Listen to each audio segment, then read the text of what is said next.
So I'm here for a little more mags today, this Wednesday, and it's Q&A time today, and I just wanted to say thank you to everybody who asked me lots and lots of questions on my comments last week, and I have quite a few questions to get through, so I'm just going to get started. Apologies in advance if little G-man wakes up. I'm trying not to talk too loudly so I don't wake him up. And also apologies if I don't get to your question. I'm just going to try and get through as many as I can. First question is, what has been the hardest or best part about having Mr. G? I would definitely say the hardest part about having Mr. G has been the sleep deprivation for the past 3 months. It is like nothing I can possibly describe to you unless you've been through it. It's really, really difficult to cope with sleep deprivation, and when you haven't had enough sleep, everything else becomes a little bit more difficult to handle, and I personally get quite emotional when I'm tired as well, so that's definitely been the hardest part for me. Luckily that's kind of easing up a little bit at the moment.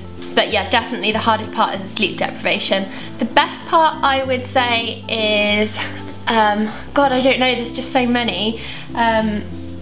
But I think one of my favourite things at the moment is at night time when he does wake me up, I'll lean over his cot to pick him up and he'll just do this massive beaming like gummy grin, and it just, honestly, it just melts your heart every time, and it makes you like not really mind about having to get up for him. So that's one of the best things about having him as well. What are some of the changes that you've had to make in your life since having Squeaky G? Definitely, we don't really get to go out anymore. I mean, Steph and I used to go out every weekend, just to like bars and clubs and things. Friday and Saturday nights we used to go out partying together. Even sometimes in the weekday, like we were quite big party animals, and we're not really anymore. Obviously we don't get to go out anymore. So that's been quite a big adjustment for us, not having that part of our life really anymore. What accomplishments are you most proud of in your life at the moment, and what are some of the things that make you happy? Accomplishments I'm proud of at the moment are obviously being a mum and giving birth. I still can't believe I actually did that with no pain medication as well. And obviously like my YouTube channel's grown quite a lot, and having all of you guys support me through early mummyhood and everything, that really means a lot to me and makes me happy. And obviously my little family makes me happy. Coffee, yes, coffee makes me very happy right now. What sort of things do you eat to stay in shape? I wouldn't say that I particularly have like a really strict diet or anything. I mean, Steph likes to eat healthy food and have a healthy lifestyle, and we generally tend to eat together. So we normally eat the same sort of things. Sweet potato and spinach, and we eat lots of chicken, lots of broccoli. We're obsessed with broccoli. My only real like little guilty pleasures are red wine and chocolate. I usually have a glass of red wine every night and a little bit of chocolate every night, but when you have a baby as well, it's quite difficult to squeeze treats in anyway. Like, you kind of have to eat when you can when they're asleep. So I think being healthier is actually a lot easier when you're rushing around after a baby all the time, trying to keep the house clean and everything, because you generally sometimes forget that you're hungry as well, so that kind of helps, I suppose. Lots of you asked me, do I want to have any more children? And if anyone had asked me this about 2 weeks ago, I probably would have said absolutely not, no way. And I think Steph and I actually had an argument at one point about who had to go and get sterilised, because I've just found it really, really difficult being a mum. Obviously I love him to pieces and there are really good parts of it too, but it is a very, very hard job, and the thought of having another baby was kind of like, whoa, why would I put myself through all of that again? But in the past couple of weeks, things have definitely kind of started to get easier. I don't want to jinx myself, but Squeaky's kind of set himself into his own little routine, and we're just getting a lot more used to each other. I mean, I can understand what each cry means now, and he's just a really happy baby, and he's very rewarding at the moment, and I actually do miss him when I put him down to bed, which seems really ridiculous, and he's just like my little buddy. So because it's all sort of changed in the last 2 weeks or so, I definitely would say that I would love little Squeaky to have a little brother or sister at some point, but probably not for a good couple of years. What is your favourite thing to eat for breakfast? Steph makes the most incredible omelettes and they're just insane. I love them. If we go out for breakfast, I will always have pancakes. Even if I'm supposed to be eating healthily, I will always choose pancakes piled up with like fruit and cream and stuff. What is the best thing you love about doing a YouTube channel? It's definitely all of you guys. I love reading all your comments and your messages, and it's just the nicest feeling ever after you put a video out and people just send you really lovely messages, and everyone's been so supportive and just really lovely. So definitely that is the best thing. Do you sing for Baby G? I tend not to sing for Baby G because I have quite a bad singing voice, so he would probably cry if I sang to him. But I do like crazy little voices and like just silly little, I'm always doing silly little things with him and just messing around with him. But yeah, I'm not the best of singers, unfortunately. What is your favourite drugstore brand?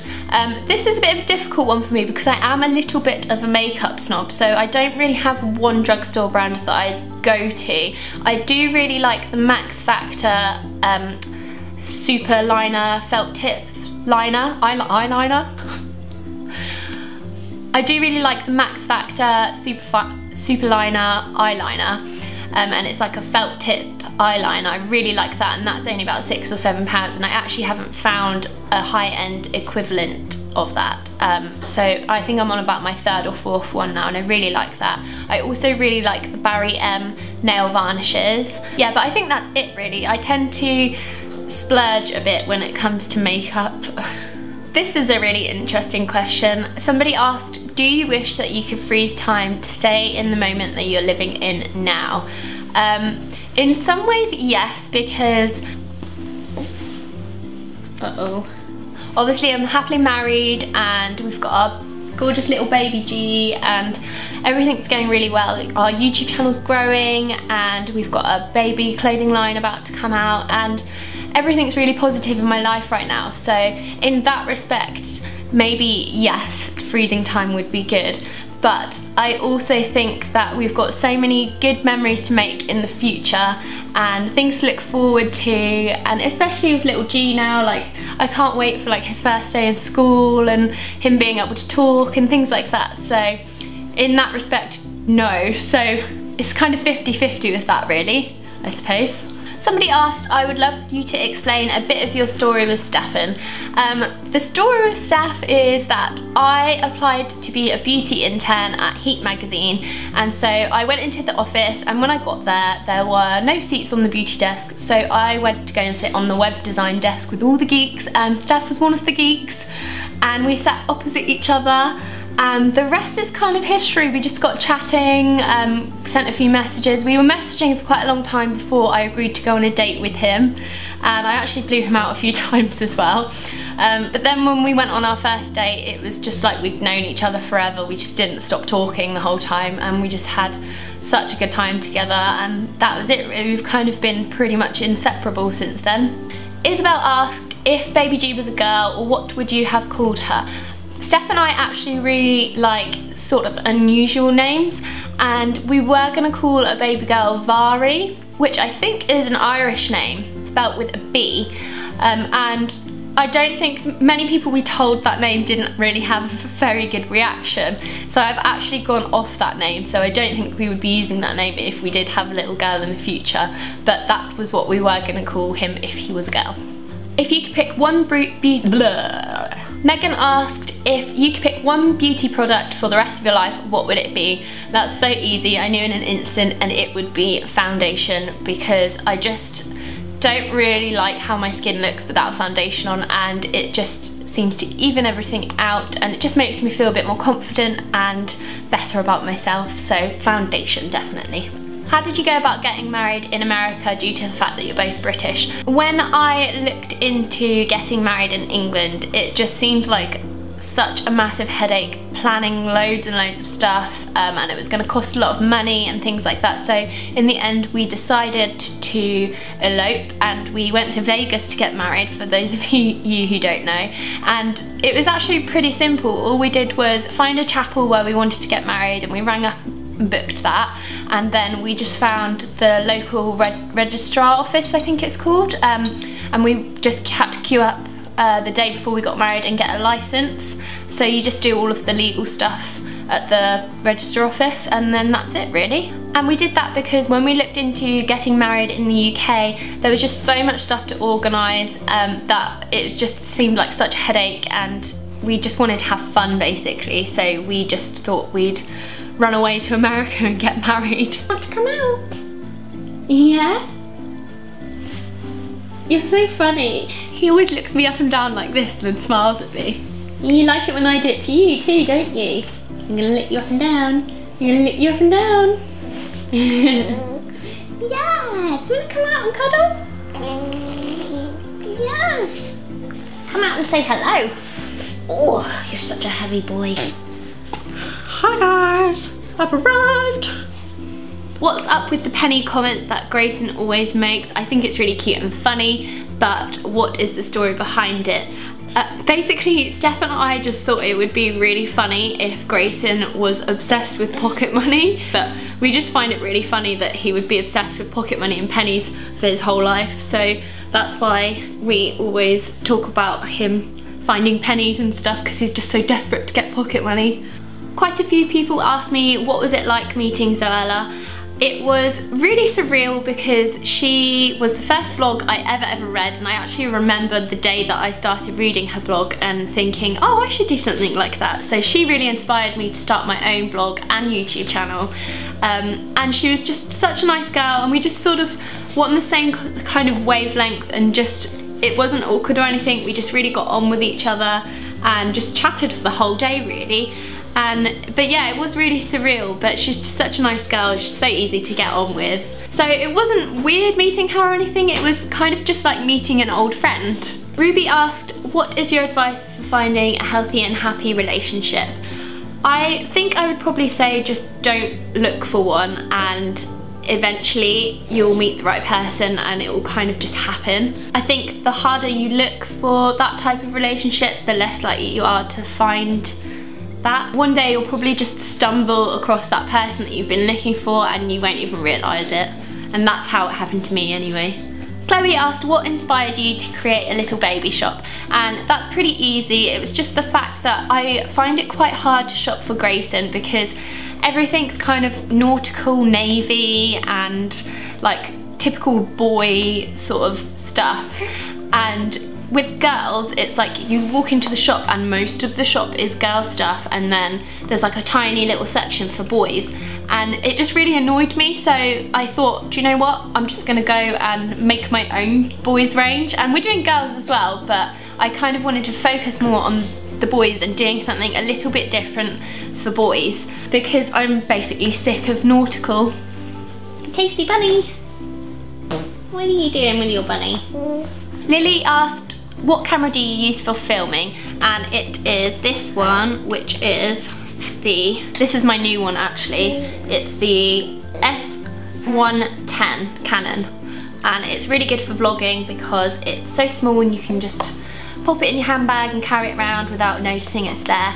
And sometimes I use Steph's big Canon, which is a 7D I think, but this one for vlogging. Yes. Molly asks, do you have any favourite books or book recommendations?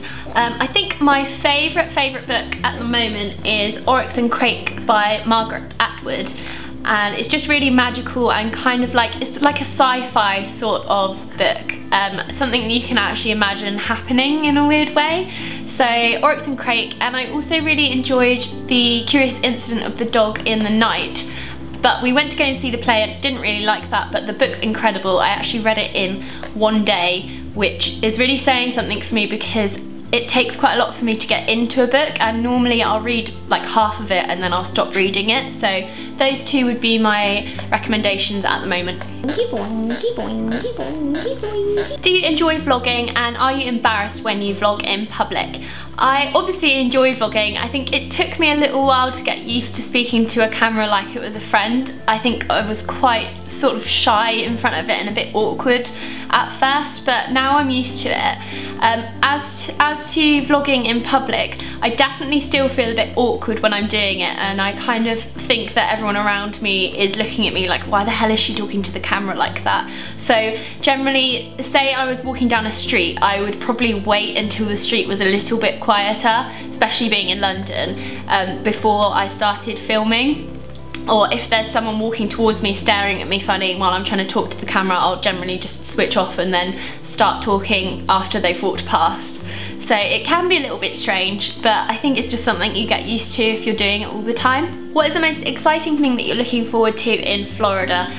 I would have to say just being in the sun on the beach, because obviously England isn't really that warm and we're in the middle of London, so we don't get to go to the beach, and it's just going to be so nice being in the fresh air, and living on the beach for a month is going to be incredible. So I'd just say that really. Kayla asks, can you tell us an embarrassing story from something that happened at school?